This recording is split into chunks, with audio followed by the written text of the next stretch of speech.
welcome back. Today we've got a great recipe for you that is just a nice comforting recipe to make, and it's got quite a few ingredients to it, but these are just amazing. They are super fudge brownies. Now, a lot of you, I usually make brownies every weekend for the dance club that we own, and I know that a lot of you are missing them, and I actually am making them for a tenant of mine who just loves them to death, and he asked me if I would be able to make some brownies for him, and I said sure. So, and also, I guess from what my husband said, the guys at work are missing them too, so hey, shout out to you guys. So I'm gonna make some for you guys too. So I'm gonna double this recipe as we make it today. So I'll tell you like the actual recipe as we go, and then I'm just gonna double it, okay? And this makes two big pans of brownies and they're so fudgy and yummy. You'll definitely wanna make them at home. So let's get started. First off, what we're gonna do is we have got the chocolate that we've got to melt. So you can do either or. You can do 6 ounces of the baking chocolate if you want to. Or you can, I use semi-sweet chocolate chips because these are a little bit more rich. It's got a little bit of sugar added to this. I use the semi-sweet, not the milk chocolate. You could use the dark chocolate ones too if you want to, if you have those in your pantry, whatever you've got. So I usually always have a plethora of chocolate chips on hand. I buy the great big bags. So, so to the pot, I'm gonna melt this with some butter. Okay, so 1 cup of semi-sweet chocolate chips. Now I've got 2 cups in here. And then 1.5 sticks of butter. And I've got 3 sticks here because like I'm doubling the recipe. So I just went ahead and just cut it up into chunks, and just so it was a little bit easier to get at. And now what we're gonna do is this is gonna go on low onto our stove. We can start this going here. And I'm gonna put it on low, and I'm just gonna set it over here for now until I get the other ingredients incorporated and ready to go. All right? So again, that's just a cup of semi-sweet chocolate chips and 1.5 sticks of butter melted.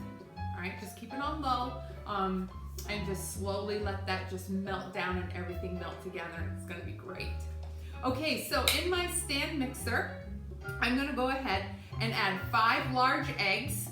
Now, I've got 10 here, okay? So don't be alarmed saying that's way more than 5. I've got 10, and today, I have something a little bit unique. I'm using duck eggs. So there's a lady that we get our eggs from, and she had an overabundance of duck eggs, and I said, absolutely, I would love to have duck eggs. Duck eggs are great to bake with everybody. So if you have any local farmers around that do duck eggs or have ducks and they sell the eggs, get those for your baking because they have a little bit bigger yolk and they're just nice and rich, and they work great for all of your baking stuff. So if you run into anything, go ahead and get those. All right, if you run into any farmers that sell those, definitely do that. All right, so we got 5 large eggs here. We're gonna add some vanilla to it, all right? So we're gonna have 2 teaspoons of vanilla. So I have got a 2 teaspoon measuring here somewhere. There's my 2 teaspoons. So 2 teaspoons, so definitely I'm gonna double this, so it's gonna be 4 teaspoons. Now if you wanna go ahead and double your recipe and make a whole bunch, you can definitely do that just like I'm doing today. All right, so you can just kind of follow along step by step if you wanna double that. All right, so then the next ingredient is salt. And the recipe calls for 1/2 teaspoon of salt. So I'm gonna go ahead and add a full teaspoon to that. So I've got a 1/2 teaspoon measuring cup here. I'm measuring teaspoon, sorry. And so I'm just gonna add 1 full teaspoon of salt to this mixture. And if you're trying to like not cook with salt, you can leave it out if you want to. It's definitely up to you as far as your preference goes. The salt adds the flavor, and it just kind of brings out everything. Anything that needs to kind of, you know, like if you have, you know, like the eggs, it helps bring out that true flavor in the eggs. It helps just combine everything. But if you're trying to leave that out, then by all means you can if you want to, okay? Don't feel like you have to. All right, and then we are going to add the sugar. Now, I have 5 cups of sugar that we're gonna add to the mixture. And so the regular recipe calls for 2.5 cups of sugar, but I've added 5 here. So 2.5 cups of sugar, a half a teaspoon of salt, 2 teaspoons of vanilla, and 5 large eggs so far, okay? So if you're making the recipe, just one batch, that's what you need. Now the next thing that we're gonna add, I'm gonna go ahead and lift my stand mixer up and start that on low, just so that everything can start to mix. Now, I have 1/3 cup, a measuring cup here, and I'm gonna spray it, and we're gonna add some corn syrup to it. Now, if you wanna leave this out as well, you can, okay? Corn syrup just helps to preserve them and keep them longer. So if you're making these for yourself and you want that richness and the really fresh flavor to stay, add some corn syrup to it.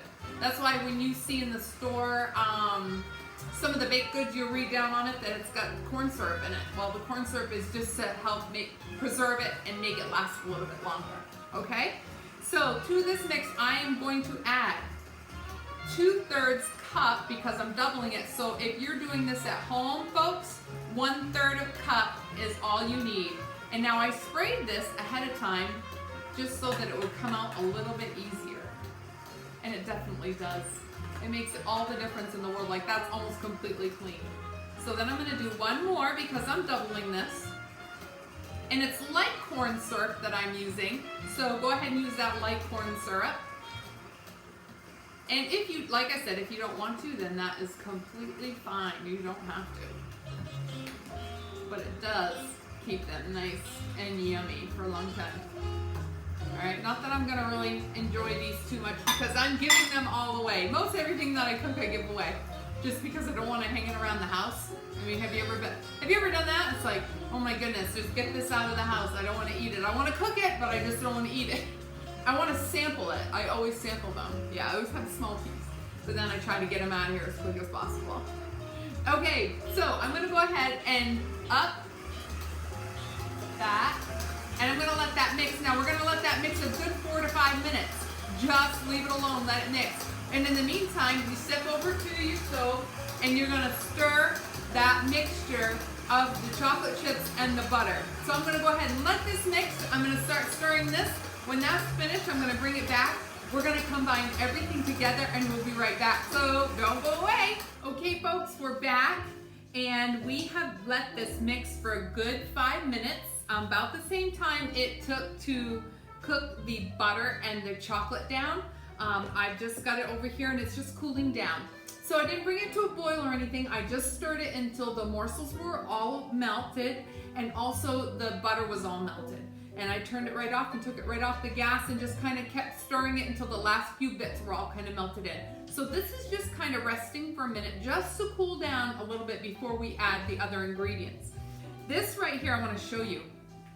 See how light and airy that is? By letting that mix and if you do use the corn syrup, you'll be happy. By letting that all combine in and letting that corn syrup really whip those ingredients together, it has brought it up and it's just this nice fluffy light mixture, okay? It looks kind of like melted marshmallows. That's what it kind of looks like to me.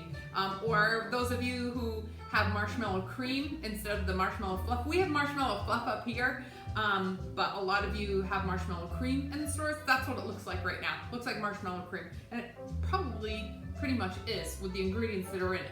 Yeah, that's pretty much what marshmallow is. Okay, so we're just gonna let this set.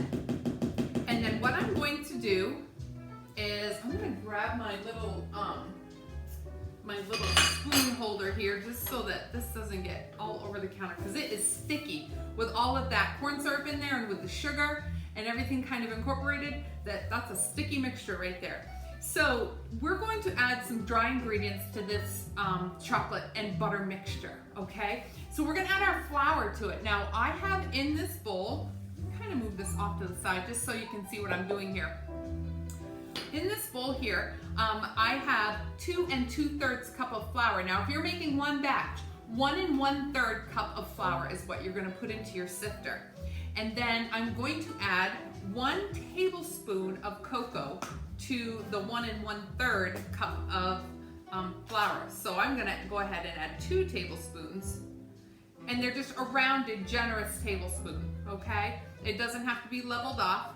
Just make sure it's full, round it over, and you got 2 tablespoons of the baking cocoa to the double mixture, 1 tablespoon to the single mixture, okay? I know it's a little bit confusing. I'll try and post the recipe too, just because I know I'm doing a double batch, okay? So I'm just gonna go ahead and lightly sift this into a separate bowl, just to make sure that the flour definitely incorporates with all the cocoa powder that I just put in here. One, you want to make sure that your cocoa powder can get clumpy when it goes into a warm mixture. That cocoa powder doesn't want to blend very well, so it's always good to sift it in with your flour mixture beforehand. All right, so I've got just about a teaspoon left in here. There it is right there. Okay, so now what we're gonna do is we're gonna go ahead and we're gonna mix this in with into our pan mixture here. And I'm gonna go ahead and use that spatula that I had I was kind of mixing those wet ingredients with. And we're just gonna take a little bit at a time, and you're gonna sprinkle it in and then stir it. Okay? So at first you might see a few bubbles, you might see a few clumps, but that's totally fine. So I'm gonna keep doing this and just slowly combining this. This takes a few minutes, folks, but definitely do this step, because this really helps enrich that chocolateness into those brownies, okay? By taking the time to make sure that this is nice and creamy and smooth. And make sure that if I have any little tiny lumps, that those are all mixed in well together. All right, so we'll be right back in just a second.